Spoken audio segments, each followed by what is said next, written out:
I have a slight confession to make to my dear subscribers, and I really hope there will be 500 of you by the end of May. We are in the first week of May. My self-care has not been so awesome. And I really don't like the phrase self-care, to be honest.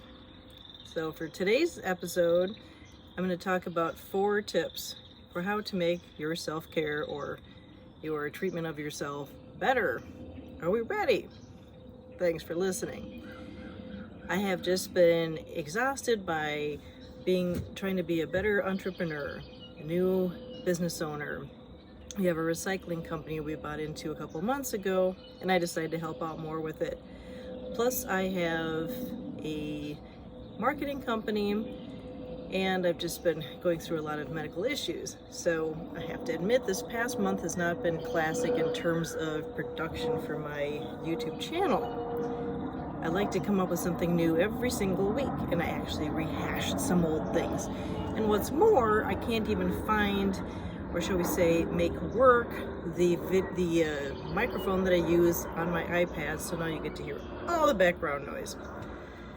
I'm just being real, okay? Well, I decided, first of all, even though I hate the phrase self-care because it sounds really new agey and really gooey, I like just take good care of yourself. And I wish guys would do that more. My husband's really good at it. I am good at it on occasion. I mean, physically I'm good at it as far as more or less eating right and working out, although it doesn't always show that I work out. Either way, wouldn't it be great if it were called something else so more guys would take it seriously and women wouldn't think that it were a luxury?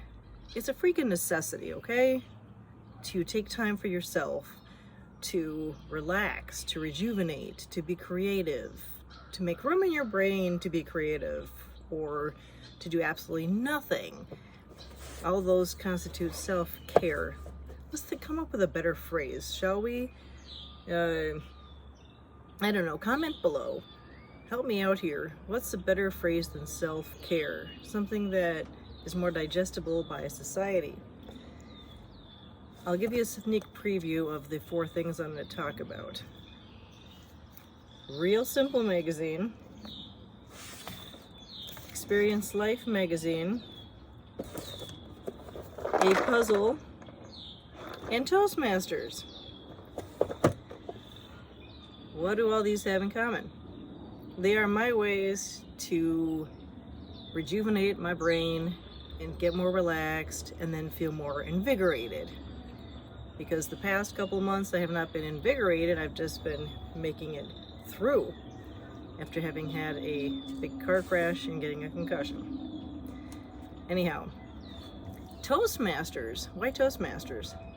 It is a fabulous, fabulous brainstorming tool. It's wonderful to hear about other people's lives and abilities. It's a communication group that is basically about self-improvement, but having fun while you do so. And thanks so much to that plane for making all this noise right during my video. Did I mention I have ADHD? I suppose it's obvious, right? Yeah. The microphone that I have doesn't seem to be charging that well, so I figured just do your dang video for this week, be done with it, and later worry about how wonderful it sounds. So back to that Toastmasters. Find them online if you don't want to go to it in person, but I think in person's better because we all need human touch and human connection. They just had all their competitions. They're going to have international in August, I think. But Toastmasters is a fantastic way to meet people, to hear about different disciplines, to learn better ways to communicate, whether it's with your kid, your wife, your girlfriend, whomever.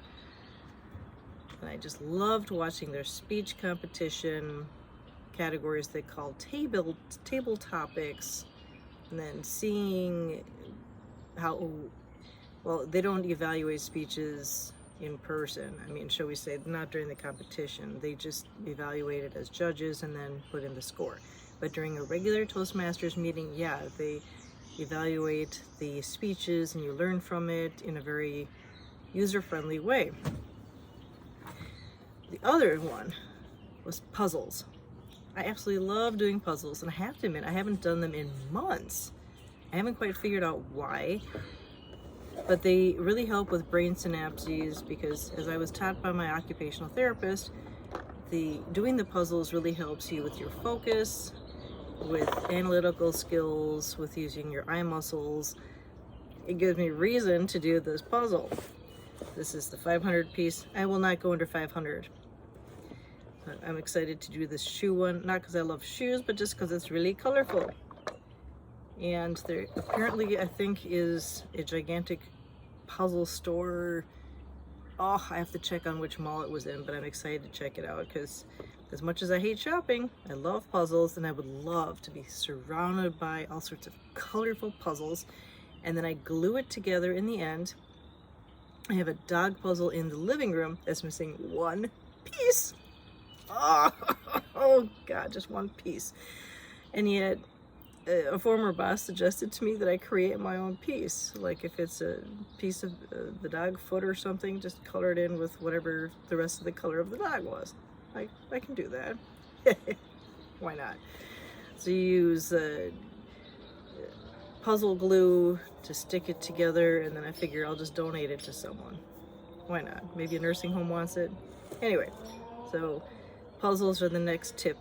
Tip number 2 as to what to do to rejuvenate your brain. Put on some good music or listen to my YouTube channel in the background. You know, you can actually listen to YouTube without watching it and still learn something. So you can use it as an audiobook almost. Woo! Oh, my third favorite way of unwinding is Experience Life magazine. It is the magazine sent to members of Lifetime Athletic, and I was going to give you a preview of what this issue is about in case you haven't looked at May and June. Talking about digestion, special mushrooms like Chinese mushrooms. Ooh, like the types of mushrooms that you could eat as though they were steak, like maitake. I don't know whether they're Chinese, but they're not standard mushrooms. And then they've got eat more vegetables each day. I don't know, they always have really interesting articles in Experience Life. And so you would read about, if you haven't looked at your copy yet, it says feed your muscles, so you learn about nutrients for recovery. And then they've got some picnic recipes. Ooh, picnic recipes, this would be awesome. Oh, I didn't know this, that more than 90% of the mood regulating neurotransmitter serotonin is made in the gut. Mood disorders, ADHD, hello, that's mine, brain fog, and anxiety may all have gut dysregulation as a root cause. Wouldn't it be great to just make sure my microbiome is fantastic and ditch the meds? Whew, that'd be awesome. And then the fourth one, if you're still with me, is Real Simple magazine, which my husband loves to call absurdly simple. And this one is actually, whoops, this is March of 2024. Sorry, that's not that recent. But it's this is a special edition, The Power of Less. And let's see here. Oh, I totally agree with this one. To go to the movies alone. Go to a matinee. That's the cheapest way to do it. See a movie that your significant other wouldn't want to see with you, or just, you know, to spend time by yourself. Get some popcorn or skip the popcorn and see the movie. Get into one of those comfy chairs that they have. Make sure it works, because I've been to the kinds that they have buttons on the side and they don't work. And then you can stretch out your legs. It's phenomenal. Seriously, a matinee. Just take a day off, go to a matinee, veg out. How awesome is that? You get nice little reminders of these ideas from Real Simple magazine. The March issue was Power of Less. Have less stuff, declutter your thoughts, waste less every day. What else can I tell you? Has a really good recipe for sheet pan chicken thighs with salsa verde. Woohoo! All right. So in review, you could do a puzzle to totally chill out and it'll be great for your brain. Real Simple magazine, if you want to get a variety of ideas. Experience Life magazine, which is also good for your health. And Toastmasters. I almost forgot what my fourth one was. But seriously, please let me know below, what do you suggest for decompressing and reviving your brain? Because we're in a culture that doesn't really promote that. We're supposed to be doers, doers, doers, because that shows that we are important. Yeah, whatever. I really appreciate you guys. See you later, and thanks to all my new subscribers. God, wouldn't that be fabulous to get to 500 by the end of May? Oh, please help me out. Thank you. See you later.